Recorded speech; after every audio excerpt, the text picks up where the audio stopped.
There is controversy in her past. She was involved with the torture programs after September 11th, and then involved with destroying videotapes of the matter also. That might be something that could be problematic. Gina Haspel has a real history with enhanced interrogation in the CIA. She clearly presided over a massive illegal operation that violated both U.S. law and international law.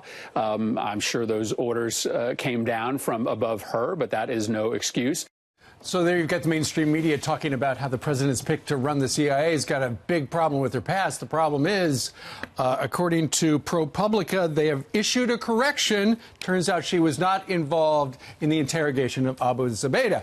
We've got that guy at the end of the couch, Mark Steyn, journalist and author who is guest hosting Tucker tonight, joining us live.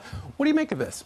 Well, for start, I love the way that guy just referred to it as she was in charge of the torture program. That's now an official job in the U.S. government, right. You know, Assistant Deputy Undersecretary of Torture. It was, in fact, a perfectly lawful program at the time. And as you guys know, waterboarding is a technique. It was a technique that at that time was lawful under the United States government. That's right. People objected to it. A lot of journalists, actually, because they objected to it, underwent waterboarding. The late Christopher Hitchens put himself under it. And, in fact, more journalists have been waterboarded than terrorists because it became the thing to do.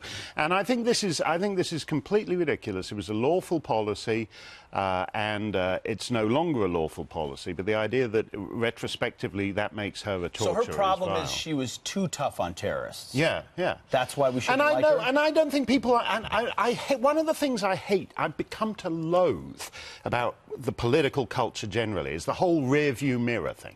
You know, so we've spent 2 years now investigating Donald Trump over Russia, and that hasn't really gone anywhere, but we might have something on his tax returns from 1997. But if that doesn't go anywhere, let's go back and relitigate what was happening in the wake of 9/11, when everybody thought there was going to be another attack coming, and all you could do was use extraordinary techniques to persuade someone to cough up the information. And everybody was on board with that. Right, absolutely, everybody. Including all these people who now protest it for opportunistic reasons. And this rear-view mirror thing is absolutely killing us, because we've got a whole political culture that wants to relitigate 15 years ago and never looks 10 minutes ahead. Speaking of litigation, United Airlines, this dog, they put the dog, the flight attendant allegedly put this dog up there, and the owner of the dog said there's a dog in there. Flight attendant says she didn't hear it. You're blaming a lot of the people that were sitting around the dog owner, right? Yeah, I think one of the dangers of actually this post-9/11 flight environment is that it's training freeborn peoples to behave like a herd of animals. No, I'm being serious here. Yeah, it shocks me that people hear barking and they think, oh, look, there's a dog trapped in the overhead compartment. I'm going to film it on my telephone and then I'll put it on social. No, you and I understand that if you don't do what the flight attendant, I nearly said stewardess, that's an offence these days. We used to call them in the 60s in Britain, they used to call them trolley dollies, which is an even worse offence. What does that mean? But the flight attendant, if you don't do what you do, she says you're taken off the flight in manacles in case you happen to be Mohammed Atta. And what that means is they're still letting in Mohammed Atta to run you down on the bike path, but people, freeborn peoples on a plane, travel for 3 hours with a dog in the overhead compartment, and they don't stand up, open it, and get the dog out. Mark, who knows? Maybe they thought that was safe. I mean, if the flight attendant is saying, let's put him up there, it's probably safe. Turns out, not safe. But he thought, too, why didn't the dog owner, in the middle of the flight, I understand you can't have too many bags under your feet, in the middle of the flight, get up and get the dog? Well, I think people are cowed because they know if you say anything, the flight's going to be late taking off. You'll be sitting out there on the runway. Or you feel like you don't have any rights. You're scared. Yeah, everyone's staring at you. Yeah, you don't want to be the embarrassed one. No, and we're actually destroying and corroding. I mean, it actually is a serious. It actually is a serious point. I don't think you should put any animal in there.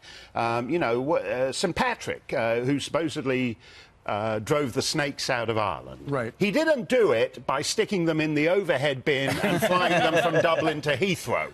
That's snakes on a plane. Yeah. I wouldn't do that to a snake, and we shouldn't do it to a dog.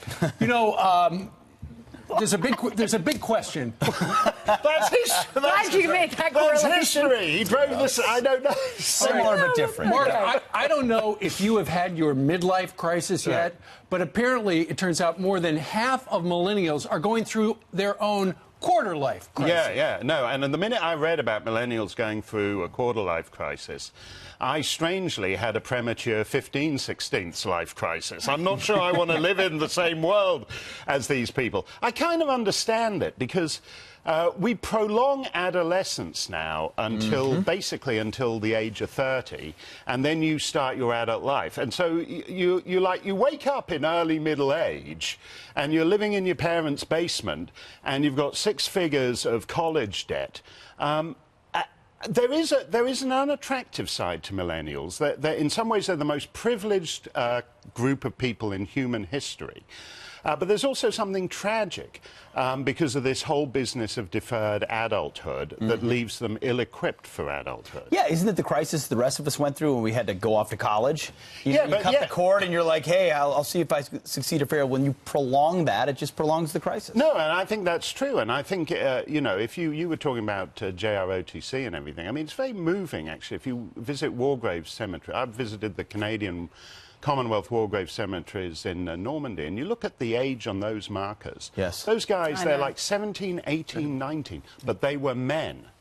And there's a lot to be said for raising Think people. about Such a great Think point. about our parents Such a and our great point. grandparents. They were getting married at 21. They had kids at 22, 23. Right. Yeah. Right. Paying and bills. actually, almost all our structural defects. I mean, to tie it back to the trillion-dollar debt, immigration, we need people to do the jobs we don't do. Well, why do we need people to do the jobs we don't do? Because our own children are in protracted adolescence until the age of 28 and 29. All right. Grow up. We got you started. He'll be back with the Tucker Show tonight at 8 o'clock Eastern. Now that's a torture program when I'm guest hosting. No, it's Tucker, not torture. Tucker, not torture. All right, Mark, thank you. Thank you, Mark. Appreciate it.